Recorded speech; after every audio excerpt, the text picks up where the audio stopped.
మెయిన్గా sowing season అనేది start అయింది with regard to chilli, cotton and ఇది మన కార్న్, మేజ్ కూడా. సో ఈ దీంట్లో భాగంగా కొన్ని all the senior district officers as well as నేను కూడా సీడ్ డిస్ట్రిబ్యూటర్స్ అండ్ సప్లయర్స్ దగ్గరికి విజిట్ చేయడం జరిగింది షాప్స్లో.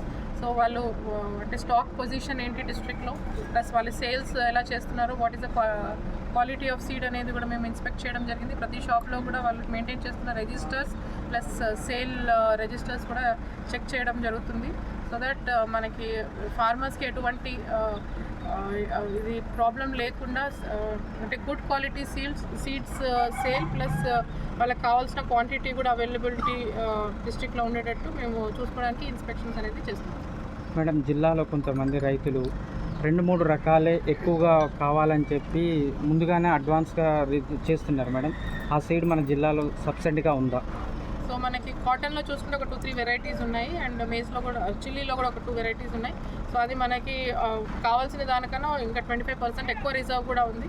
సో ఎటువంటి ఇబ్బందులు లేకుండా ఫార్మర్స్ వాళ్ళకి కావాల్సిన వెరైటీస్ ఎస్పెషలీ కాటన్ అండ్ మిర్చికి మనకి ఎలాంటి ఇబ్బంది లేదు. ప్లస్ మన ఇంటెంట్ కూడా ప్లేస్ చేసాం. ఇన్ కేస్ ఆఫ్ ఎక్కువ డిమాండ్ ఉన్నా కూడా మనకి సీడ్ అనేది 1-2 డేస్లో కూడా వస్తుంది. ఇప్పుడైతే డిస్ట్రిక్ట్లో సఫిషియెంట్గా ఉంది. ఇంకా సేల్స్ చాలా తక్కువ ఉన్నాయి. వీఆర్ స్టిల్ అన్ని స్టోరేజ్ పాయింట్స్లో కూడా ఆల్ డీలర్స్ అండ్ సప్లయర్స్ కూడా తెచ్చుకొని పెట్టుకుని ఉన్నారు. సో స్టాక్ సంబంధించి మనకి ఏం ప్రాబ్లం లేదు, సఫిషియెంట్గా ఉంది. For more videos like this, subscribe Big TV channel.